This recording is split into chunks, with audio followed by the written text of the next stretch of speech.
നമസ്കാരം. മലയാളി വാർത്താ സ്പെഷ്യലിലേക്ക് കേറിപ്പോന്നോളി. കിട്ടി കിട്ടി, ദാസനെ കിട്ടി. ഇനി വിജയനെ കണ്ടുപിടിക്കണം. ഞാൻ ജനങ്ങളുടെ ദാസനാണ്. എല്ലാ കാലത്തും ജനങ്ങളോടൊപ്പമാണ്, ജനങ്ങളുടെ കൂടെയാണ് നിന്നിട്ടുള്ളത്. ജനങ്ങൾക്ക് വേണ്ടി എന്തും ചെയ്യും. ജനങ്ങൾക്ക് വേണ്ടിയാണ്, ജനങ്ങളുടെ കൂടെയാണ്, ജനങ്ങളുടെ ദാസനാണ്. അതെ ഗൈസ്, ഞാൻ വിജയനല്ല, ഇന്നു മുതൽ ദാസനാണ്. അൽ ദാസൻ. ഇവിടെ ദാസനും വിജയനും ഒന്നിക്കുകയാണ് സുഹൃത്തുക്കളെ, ഒന്നിക്കുകയാണ്. Oh what a kidney touching story. ഇനി നമ്മൾ ഒന്നാണ് വിജയ, ഒന്നാണ്. ഒടുവിൽ കുറ്റസമ്മതം നടത്തിയല്ലേ? ഓഹോ, അപ്പോൾ ഇത്ര കാലം ഞങ്ങളെ ഭരിച്ചു മുടിച്ചത് വിജയനല്ല ദാസനാണല്ലേ? അമ്പട ജിഞ്ചിന്നകട അങ്ങനെ പാണ. വെറുതെ ഞങ്ങൾ വിജയനെ സംശയിച്ചു. വിജയനെ കാണണം, വിജയനെ കാണണം എന്ന് പറഞ്ഞ് കരയുമ്പോൾ ദാസനെ കാണിച്ചു തന്ന് തൃപ്തിപ്പെടുത്തുമായിരുന്നു എന്റെ പൊന്നമ്മച്ചി. ഞങ്ങൾക്ക് ഇങ്ങനെ ഒരു ദാസനെ കാണണ്ട, വേണ്ട. ഞങ്ങൾക്ക് ഞങ്ങളുടെ ആ ഓജസ്സും തേജസ്സുമുള്ള പഴയ വിജയനെ മതി. എന്തും ഞങ്ങൾ സഹിക്കും.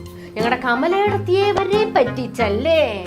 എന്നും വിജയനാണെന്ന് കരുതി പൂമുഖവാതിൽക്കൽ സ്നേഹം വിടർത്തുന്ന പൂന്തിങ്കൾ കമലേച്ചിയെ വരെ പറ്റിച്ചല്ലേ? ഇതെന്റെ ഏച്ചനല്ലെന്ന് ക്ലിഫ് ഹൗസിൽ അലമുറയിട്ട് കരയുകയാണ് സൂര്യപുത്രി. സൂര്യനായി തഴുകിയുറക്കമുണർത്തുമൻ ഏച്ചൻ കിതർഹേ കിതർഹേ എന്ന് വീണയുടെ കരച്ചിൽ.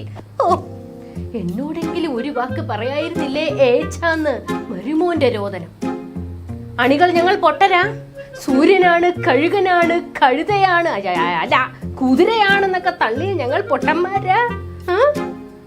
ഗോവിന്ദ, ഈ ഇരിക്കണ വിജയനുണ്ടല്ലോ, ഇത് വിജയനല്ല, ദാസനാണ്, ദാസൻ.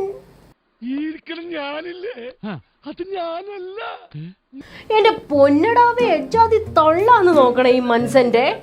പിണറായി, നിങ്ങൾ രാജാവല്ല എന്ന് VD സതീശൻ സഭയിൽ നിന്ന് ചാടി എഴുന്നേറ്റ ഒറ്റ കീച്ച. മറുപടി കീച്ചാനായി എഴുന്നേറ്റ മുഖ്യൻ, ഞാൻ രാജാവല്ല, ദാസനാണ്, ജനങ്ങളുടെ ദാസൻ. അവ്വ. എന്നിട്ട് ഈ അൽ ദാസന്റെ പണി എന്തൊക്കെയാണെന്നൊന്ന് പറ വിജയ. പണ കേക്കട്ടെ കേക്കട്ടെ. 40 വണ്ടി എസ്കോട്ടിൽ നാട്ടാരെ തടഞ്ഞ് യാത്ര, ഇടയ്ക്ക് ചെടിച്ചട്ടി കൊണ്ട് രക്ഷാപ്രവർത്തനം, കുടുംബത്തോടെ കക്കൽ, മൈക്കിനെയും സ്വന്തം പാർട്ടിക്കാരെയും ചീത്ത വെള്ളിക്കും. എന്നിട്ട് നിയമസഭയിൽ പോയി ദാസനാണെന്ന് കീച്ചും. വല്ലാത്ത ജീവിതം തന്നെയല്ലേ ദാസപ്പ. എന്നെ കൊണ്ട് വല്ലാത്ത പൊല്ലാപ്പായേക്കണിത്. മടുത്തളിയാ, രാജിവെച്ചൂടെ? ഇതങ്ങനെ കപ്പിത്താന് 8ാമത്തെ വർഷമാണ് ബോധം വന്നത് ഞാൻ രാജാവല്ല ദാസനാണെന്ന്. ഒരു ലോക്സഭാ തെരഞ്ഞെടുപ്പ് വേണ്ടി വന്നു മുഖ്യന് ബോധോദയം ഉണ്ടാകാനായിട്ട്. ഞാൻ രാജാവല്ല, ദാസനാണ്. ആരുടെ ദാസൻ? അത് പിന്നെ പാർട്ടിയുടേത്. ബൈദുബായി, ആരാണ് ഈ പാർട്ടി? അത് ഞാൻ തന്നെ. അയ്യടാ, വൗ വണ്ടർഫുൾ. ജനങ്ങൾ അടിമത്തത്തിൽ നിന്ന് രാജവാഴ്ചയിലേക്കും രാജാവ് ദാസനിലേക്കും പരിണാമം സംഭവിച്ചത് ഇതിനാൽ അറിയിച്ചു കൊള്ളുകയാണ്. വിജയന്റെ പരിണാമ സിദ്ധാന്തം നിയമസഭാ തെരഞ്ഞെടുപ്പ് കഴിയുന്നത് വരെ മാത്രമായിരിക്കും. ജയിച്ചാൽ വീണ്ടും രാജാവാ. ഇനി നടക്കാൻ പോണ കോർപ്പറേറ്റ് യോഗങ്ങളെല്ലാം ദാസ്യത്വ വിളംബര സദസ് എന്നറിയപ്പെടും. എനിക്കതല്ല, ഞാൻ ദാസനാണെന്ന് നിയമസഭയിൽ മുഖ്യൻ കാത്തി കേറിയപ്പോൾ ലേ സതീശൻ, ജാങ്കോ നീ അറിഞ്ഞോ, നമ്മൾ പെട്ടു, ഇത് വിജയനല്ല, ദാസനാണ്. വിജയനോട് നേരിട്ട് പറഞ്ഞാ പോലും കാര്യമില്ല, പിന്നെയാണ് ദാസൻ. ഒന്ന് പോവും എഴുന്നേറ്റ്. രണ്ടും കൂടി തള്ളാതെ ഏതേലും ഒന്ന് ഉറപ്പിക്കും, ദാസനാണോ വിജയനാണോ, എന്നിട്ട് മതി ഇനി സഭ കേട്ടോ. താനാരാണെന്ന് തനിക്കറിയാൻ മേലെങ്കിൽ താൻ എന്നോട് ചോദിക്ക്, താൻ ആരാണെന്ന്.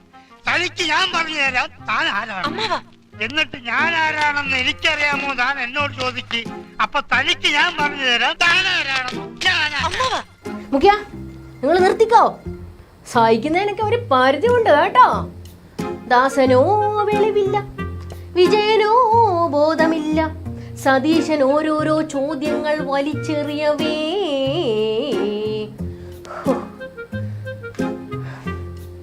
അങ്ങനെ ക്യാപ്റ്റനും ഭൂതവും എല്ലാം കഴിഞ്ഞു. അടുത്ത ഐറ്റം വന്നു മക്കളെ. ദാസനാ, ദാസൻ. ദാസന്റെ ചില ഡിങ്കോൾഫി കഥകൾ കൂടി നമുക്ക് സംസാരിക്കാനുണ്ട്. അപ്പൊ കാണാം.